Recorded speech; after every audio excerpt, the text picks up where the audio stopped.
ಕುಂಭರಾಶಿಯ ವೀಕ್ಷಕರೆಲ್ಲರಿಗೂ ಸಹ ಜುಲೈ ತಿಂಗಳ ಮಾಸ ಭವಿಷ್ಯದಲ್ಲಿ 5 ಶುಭ ವಿಚಾರಗಳ ವಿಡಿಯೋಗೆ ಆತ್ಮೀಯವಾದಂತಹ ಸ್ವಾಗತ ಹಾಗೂ ವಿಠಲ್ ಭಟ್ ಮಾಡುವಂತಹ ನಮಸ್ಕಾರ. ವೀಕ್ಷಕರ, ಪ್ರತಿ ತಿಂಗಳು ಪ್ರತಿ ರಾಶಿಯವರಿಗೆ ಒಂದಿಷ್ಟು ಶುಭ ವಿಚಾರ, ಒಂದಿಷ್ಟು ಎಚ್ಚರಿಕೆಗಳಿದ್ದೇ ಇರುತ್ತೆ. ಈ ವಿಡಿಯೋದಲ್ಲಿ ನಾನು ಕುಂಭರಾಶಿಯವರ ಜುಲೈ ತಿಂಗಳ ಶುಭ ವಿಚಾರಗಳನ್ನು ತಿಳಿಸ್ತಾ ಇದ್ದೇನೆ. ಇನ್ನೊಂದು ವಿಡಿಯೋ ಮಾಡ್ತೇನೆ, ಅದರಲ್ಲಿ ಕುಂಭರಾಶಿಯವರಿಗೆ ಜುಲೈ ತಿಂಗಳ ಎಚ್ಚರಿಕೆಗಳನ್ನು ತಿಳಿಸ್ತೇನೆ. ಖಂಡಿತ ಎರಡನ್ನೂ ಸಹ ನೋಡಿ. ಈಗ ಸದ್ಯಕ್ಕೆ ಈ ವಿಡಿಯೋನ ದಯವಿಟ್ಟು ನೀವು ಲೈಕ್ ಮಾಡ್ಲಿಕ್ಕೆ ಮರಿಬೇಡಿ. ಏನೇನು ಒಳ್ಳೇದಾಗಲಿದೆ ನಿಮಗೆ ಜುಲೈ ತಿಂಗಳಲ್ಲಿ ಅಂತ 5 ವಿಚಾರಗಳು ತಿಳಿಸ್ತಾನೆ.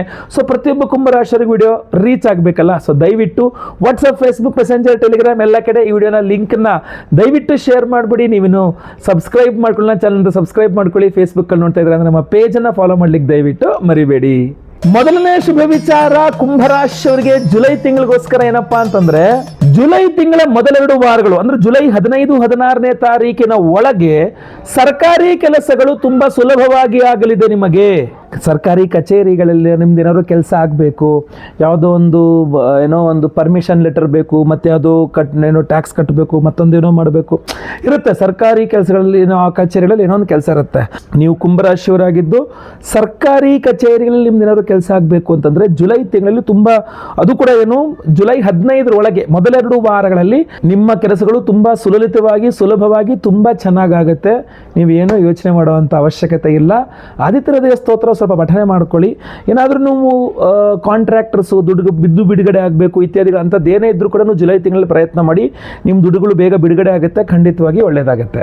ಎರಡನೇ ಶುಭ ವಿಚಾರ ಕುಂಭರಾಶಿಯವರಿಗೆ ಜುಲೈ ತಿಂಗಳಿಗೋಸ್ಕರ ಏನಪ್ಪಾ ಅಂತಂದ್ರೆ, ಕುಂಭರಾಶಿಯ ವಿವಾಹಿತ ಸ್ತ್ರೀಯರಿಗೆ ತವರು ಮನೆಯಿಂದ ಹಣ ಪ್ರಾಪ್ತಿಯ ಯೋಗ ಫಲಗಳು ಚೆನ್ನಾಗಿ ಕಂಡು ಬರ್ತಾ ಇದೆ. ನೀವೇನಾದ್ರೂ ಮದುವೆ ಆಗಿರತಕ್ಕಂತಹ ಸ್ತ್ರೀಯರು ಕುಂಭರಾಶಿಯವರು ಅಂತ ಆದ್ರೆ, ನಿಮ್ಮ ತವರು ಮನೆಯಿಂದ ಏನಾದ್ರೂ ಆರ್ಥಿಕ ಸಹಾಯವನ್ನ ನೀವೇನಾದ್ರು ಅಪೇಕ್ಷೆ ಪಡ್ತಾ ಇದ್ರೆ, ನಮ್ಮಪ್ಪ ಹೆಲ್ಪ್ ಮಾಡಿದ್ರೆ ಚೆನ್ನಾಗಿತ್ತು, ನಮ್ಮಮ್ಮ, ನಮ್ಮ ಅಣ್ಣ, ನಮ್ಮ ತಮ್ಮ ಯಾರು ದುಡ್ಡು ಕೊಟ್ಟರೆ ಚೆನ್ನಾಗಿತ್ತು, ಅಥವಾ ಅವಶ್ಯಕತೆ ಇದೆ ನಿಮಗೆ, ಅಥವಾ ನಿಮ್ದು ಅಧಿಕಾರ ಇದೆ, ಒಂದು ಪಾಲಿದೆ, ಏನೋ ಕೊಡಬೇಕು ಅವರು, ಯಾವುದೇ ಆಗಿರಲಿ, ತವರು ಮನೆಯಿಂದ ನೀವು ಹಣವನ್ನೇನಾದರೂ ಎಕ್ಸ್ಪೆಕ್ಟ್ ಮಾಡ್ತಾ ಇದ್ರೆ, ನೀವೇನಾದರೂ ಕುಂಭರಾಶಿ ವಿವಾಹಿತ ಸ್ತ್ರೀ ಆಗಿದ್ರೆ ಖಂಡಿತವಾಗಿ ಜುಲೈ ತಿಂಗಳಲ್ಲಿ ಆ ಸಾಧ್ಯತೆಗಳು ಚೆನ್ನಾಗಿದೆ, ಒಳ್ಳೇದಾಗ್ಲಿ. ಮೂರನೇ ಶುಭ ವಿಚಾರ ಕುಂಭರಾಶಿಯವರಿಗೆ ಈ ಒಂದು ಜುಲೈ ತಿಂಗಳಿಗೋಸ್ಕರ ಏನಪ್ಪಾ ಅಂತಂದ್ರೆ, ತೆರಿಗೆಯ ವಿಚಾರದಲ್ಲಿ ಸ್ವಲ್ಪ ಅನುಕೂಲತೆಗಳಾಗುವ ಸಾಧ್ಯತೆ ತುಂಬಾ ಚೆನ್ನಾಗಿದೆ ಕುಂಭರಾಶಿಯವರಿಗೆ. ಅದು ಬೇಕಾದ್ರೆ ಇನ್ಕಮ್ ಟ್ಯಾಕ್ಸ್ ಬೇಕಾರಾಗಿರ್ಬಹುದು, ಅಥವಾ GST ಗೂಡ್ಸ್ GST ಬೇಕಾರಾಗಿರ್ಬಹುದು, ಯಾವುದೋ ಒಂದು ವಿಚಾರದಲ್ಲಿ ಈ ತೆರಿಗೆ ವಿನಾಯಿತಿ ಸಿಗುವಂಥದ್ದಾಗಿರ್ಬೋದು, ಅಥವಾ ತೆರಿಗೆ ರಿಲೇಟೆಡ್ ಆಗಿ ಏನಾದ್ರು ಪ್ರಾಬ್ಲಮ್ ಮಾಡ್ಕೊಂಡ್ರೆ ಅದು ಕೂತ್ಕೊಂಡು ಸಾಲ್ವ್ ಮಾಡ್ಕೊಳ್ಳೋ ಅಂಥ ವಿಚಾರಗಳಾಗಿರಬಹುದು, ಅಥವಾ ಏನೋ ಒಂದು ತೆರಿಗೆಗೆ ಸಂಬಂಧಪಟ್ಟಂತಹ ವಿಚಾರಗಳಲ್ಲಿ ಕುಂಭರಾಶಿಯವರಿಗೆ ತುಂಬ ಅನುಕೂಲ ಬರ್ತಾ ಇದೆ. ಸೊ ಅದರಿಂದ ನೀವು ಬಿಸ್ನೆಸ್ ಮೆನ್ನೇ ಆಗಬೇಕು ಅಂತಿಲ್ಲ. GST ನೀವು ಇನ್ಕಮ್ ಟ್ಯಾಕ್ಸ್ ವಿಚಾರದಲ್ಲಿ ಬೇಕಾದ್ರೂ ಆಗಿರಬಹುದು. ನಿಮಗೆ ತುಂಬ ಅನುಕೂಲದ ದಿನಗಳು ಜುಲೈ ತಿಂಗಳಲ್ಲಿ ತುಂಬ ಚೆನ್ನಾಗಿ ಕಂಡು ಬರ್ತಾ ಇದೆ. ಕಾಲಕ್ಕೆ ತಕ್ಕಂತೆ ನಮ್ಮ ಕರ್ತವ್ಯವಾಗಿ ನಾವು ತೆರಿಗೆಯನ್ನು ಕಟ್ಟಬೇಕು. ದೇಶದ ಒಂದು ಅಭಿವೃದ್ಧಿಯಲ್ಲಿ ನಮ್ಮದು ಒಂದು ಪಾಲಲ್ವಾ, ನಮ್ಮ ಕರ್ತವ್ಯ ಅದು. ಖಂಡಿತವಾಗಿ ಮಾಡಿ, ಒಳ್ಳೇದಾಗ್ಲಿ. ನಾಲ್ಕನೇ ಶುಭ ವಿಚಾರ ಕುಂಭರಾಶಿಯವರಿಗೆ ಜುಲೈ ತಿಂಗಳಿಗೋಸ್ಕರ ಏನಪ್ಪಾ ಅಂತಂದ್ರೆ, ನೀವೇನಾದ್ರೂ ಕುಂಭರಾಶಿಯವರಾಗಿದ್ದು ಅನಾರೋಗ್ಯ ಪೀಡಿತರಾಗಿದ್ದಲ್ಲಿ, ಯಾವುದೋ ಒಂದು ಹುಷಾರಿಲ್ಲ, ಒಳ್ಳೆ ಟ್ರೀಟ್ಮೆಂಟ್ ತಗೊಬೇಕು, ದುಡ್ಡಿಲ್ಲ ಅಂತ ಸುಮ್ಮನಿದ್ದೀನಿ, ಟ್ರೀಟ್ಮೆಂಟ್ ತಗೊಬೇಕು, ಒಳ್ಳೆ ಡಾಕ್ಟರ್ ಸಿಗ್ತಾ ಇಲ್ಲ ಅಂತ ಸುಮ್ಮನಿದ್ದೀನಿ, ಟ್ರೀಟ್ಮೆಂಟ್ ತಗೊಬೇಕು, ಟೈಮ್ ಸರಿ ಇಲ್ಲ, ಏನೋ ಎಲ್ಲ ಚೆನ್ನಾಗಿ ಅನುಕೂಲ ಇಲ್ಲ ಅಂತ ಸುಮ್ಮನಿದ್ದೀನಿ ಅಂತ ಕಾಯ್ತಾ ಇದ್ದವರಾಗಿದ್ದರೆ ಏನು ಯೋಚನೆ ಮಾಡಬೇಡಿ. ನೀವು ಕುಂಭರಾಶಿಯ ಅನಾರೋಗ್ಯ ಇರತಕ್ಕಂಥ ಕುಂಭರಾಶಿಯವರಾಗಿದ್ದು ಜುಲೈ ತಿಂಗಳಲ್ಲಿ ಟ್ರೀಟ್ಮೆಂಟ್ ತಗೊಳ್ಳೋಕ್ಕೆ ಬೇಕಾಗಿರತಕ್ಕಂಥ ವ್ಯವಸ್ಥೆಗಳು ತುಂಬ ಚೆನ್ನಾಗಿ ಸಿಗಲಿದೆ. ನಿಮಗೆ ಡಾಕ್ಟರ್ ಸಿಗ್ತಾ ಇಲ್ವಾ, ಡಾಕ್ಟರ್ ಸಿಗ್ತಾರೆ. ಔಷಧಿ ಸಿಗ್ತಾ ಇಲ್ವಾ, ಔಷಧಿ ಸಿಗುತ್ತೆ. ದುಡ್ಡು ವ್ಯವಸ್ಥೆ ಆಗ್ತಾ ಇಲ್ವಾ, ದುಡ್ಡು ವ್ಯವಸ್ಥೆ ಆಗುತ್ತೆ. ಅವಕಾಶ ಸಿಗ್ತಾ ಇಲ್ವಾ, ಅವಕಾಶ ಸಿಗುತ್ತೆ, ಒಂದು ಅವಕಾಶ ಸಿಗುತ್ತೆ ನಿಮಗೆ. ಸೊ ಅದರಿಂದ ಏನೇ ಆಗಲಿ ಟ್ರೀಟ್ಮೆಂಟ್ ತೊಗೊಳ್ಳೋಕ್ಕೆ ಎಲ್ಲ ವಿಧದ ವ್ಯವಸ್ಥೆಗಳು ಆಗಿಬಿಡುತ್ತೆ. ನೀವು ಟ್ರೀಟ್ಮೆಂಟ್ ತೊಗೊಳ್ಳೋದೊಂದೇ ಬಾಕಿ ಆಗಿರುತ್ತೆ. ಖಂಡಿತವಾಗಿ ಅದೇನಿದೆ ಟ್ರೀಟ್ಮೆಂಟ್ ತೊಗೊಳ್ಳಿ. ಒಳ್ಳೆ ಆರೋಗ್ಯ ಭಗವಂತ ನಿಮಗೆ ಕೊಡಲಿ, ಒಳ್ಳೆ ಆನಂದ, ಆಯಸ್ಸು, ಆರೋಗ್ಯ ನಿಮಗೆ ಭಗವಂತ ಕೊಡಲಿ. ಒಟ್ಟಿನಲ್ಲಿ ಒಳ್ಳೆಯದಾಗಲಿ. ಐದನೇ ಶುಭ ವಿಚಾರ ಕುಂಭರಾಶಿಯವರಿಗೆ ಜುಲೈ ತಿಂಗಳಿಗೋಸ್ಕರ ಏನಪ್ಪಾ ಅಂತಂದ್ರೆ, ನಾನು ಕೆಲವಿಷ್ಟು ವಿಭಾಗಗಳನ್ನ ಹೇಳ್ತೇನೆ.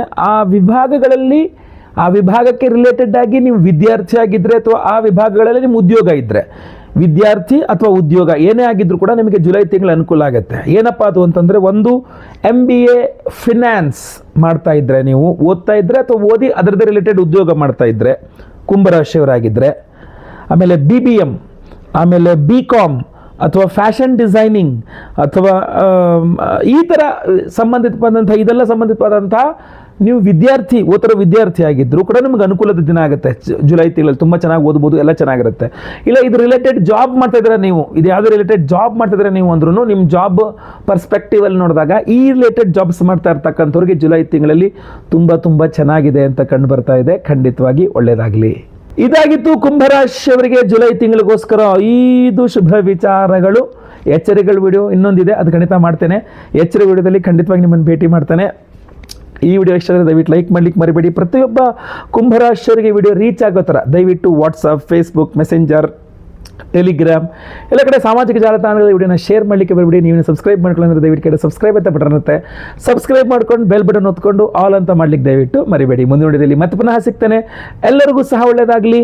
ಲೋಕ ಸಮಸ್ತ ಸುಖಿನೋ ಭವಂತು. ನಾರಾಯಣ ನಾರಾಯಣ ನಾರಾಯಣ.